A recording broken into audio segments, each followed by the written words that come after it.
Bien mûrir votre projet est essentiel. En effet, la qualité de votre préparation vous permettra d'avoir la réponse la plus adaptée de la part de votre banque. Avez-vous un petit pécule pour démarrer votre projet ? L'apport personnel est un point capital car il conditionne le montant de la somme à emprunter et il influe sur la durée du prêt. Même si les établissements bancaires proposent de financer entièrement votre projet, il est recommandé d'avoir un apport personnel d'au moins 10% de la valeur du projet. Comment constituer votre apport personnel ? Il peut prendre différentes formes. L'épargne constituée, plan, livret, compte épargne, compte à terme. Les dons ou les prêts familiaux, par exemple, les parents, les grands-parents peuvent donner une certaine somme tous les 6 ans sans droit de donation. La revente d'un bien immobilier dont vous êtes déjà le propriétaire. Devenir propriétaire, ça ne s'improvise pas. Pour éviter les mauvaises surprises, prenez le temps de définir vos besoins, vos envies, votre budget et le type de logement qui vous convient le mieux. Appartement ou maison ?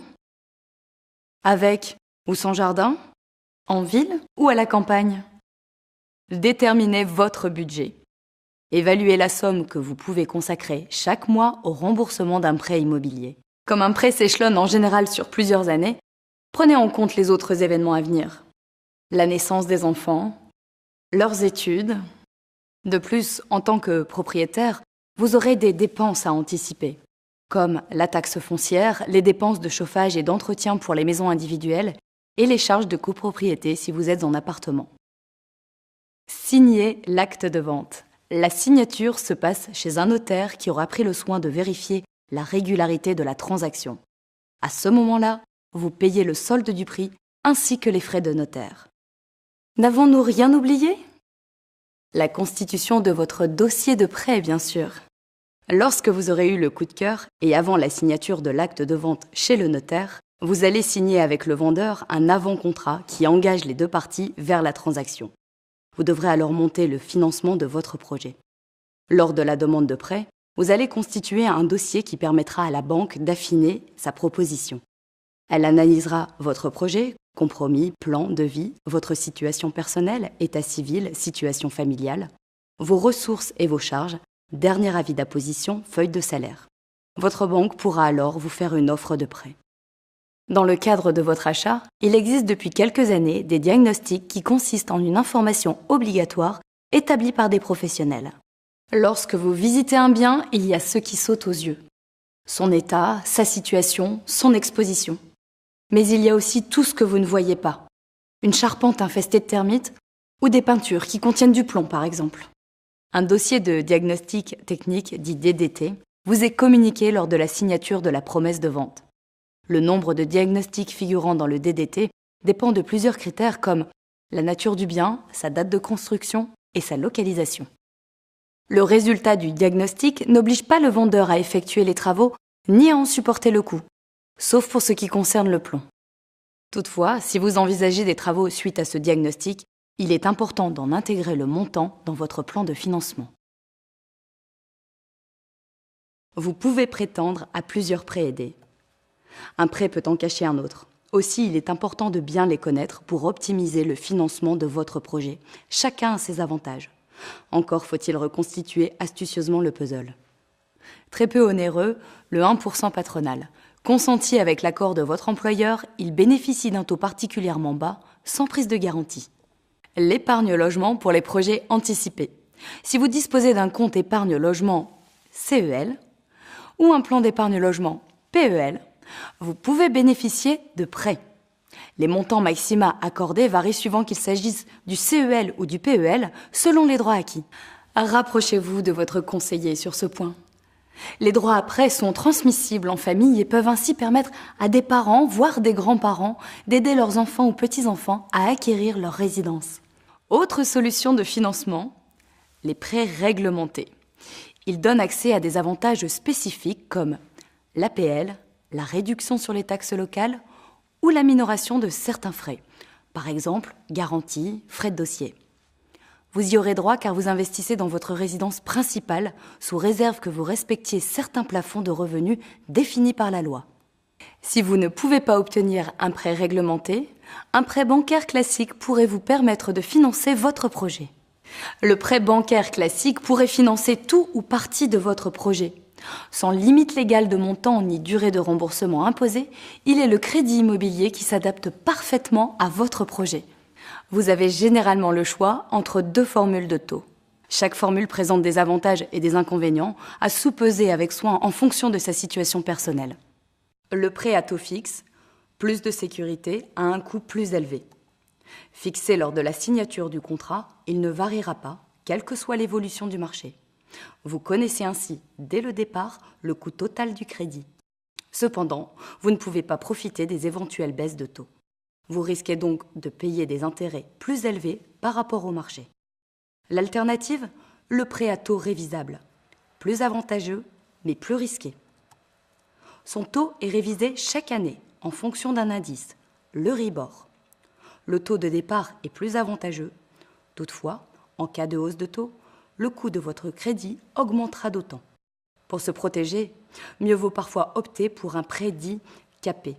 Son taux est révisable, mais ne peut pas dépasser un plafond défini lors de la signature du contrat. Vos échéances s'adaptent à votre mode de vie. Parce que la vie est faite de bons et de moins bons moments, le prêt immobilier du Crédit Agricole s'adapte à votre situation.